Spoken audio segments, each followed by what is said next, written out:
dry rub on. So the next thing that it tells you to do, I laid 2 pieces of saran wrap on the counter, and it tells you just to wrap. I massaged all the spices in. I got them into every crevice like it tells you to. So I'm just going to wrap it in saran wrap. Okay, so I have it tightly double wrapped in plastic wrap. So now the directions say that I can refrigerate it for at least 3 hours, or I should refrigerate it for at least 3 hours and up to 3 days. So I'm going to put this in a Ziploc bag, and I'm going to keep it in the refrigerator. And what I'm going to do is put it in the crock pot in the morning before I go to work. Not tomorrow morning. I'm probably going to make this in a couple days, but remember it says 3 days, up to 3 days in the refrigerator.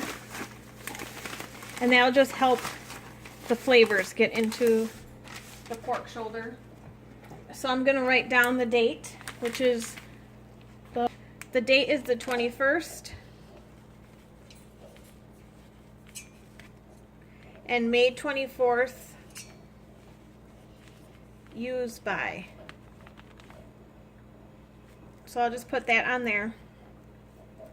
And then the directions for this are, for the pork shoulder, that you just take and you unwrap the roast and you place it in the crock pot, add a 1/4 cup of water and turn the crock pot on low.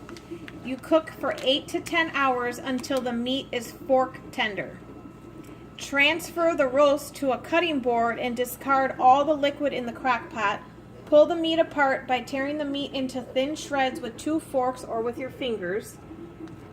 Place all the shredded meat back into the crock pot and toss with a full batch of Beastie barbecue sauce. Heat on low for 60 minutes or until hot. So, knowing that, you'll have to plan ahead and allow 60 more minutes from when you get home from work. So I get home at 5:30, so we would be eating at 6:30. So just keep that in mind. Next, I'm going to make the Beastie barbecue sauce.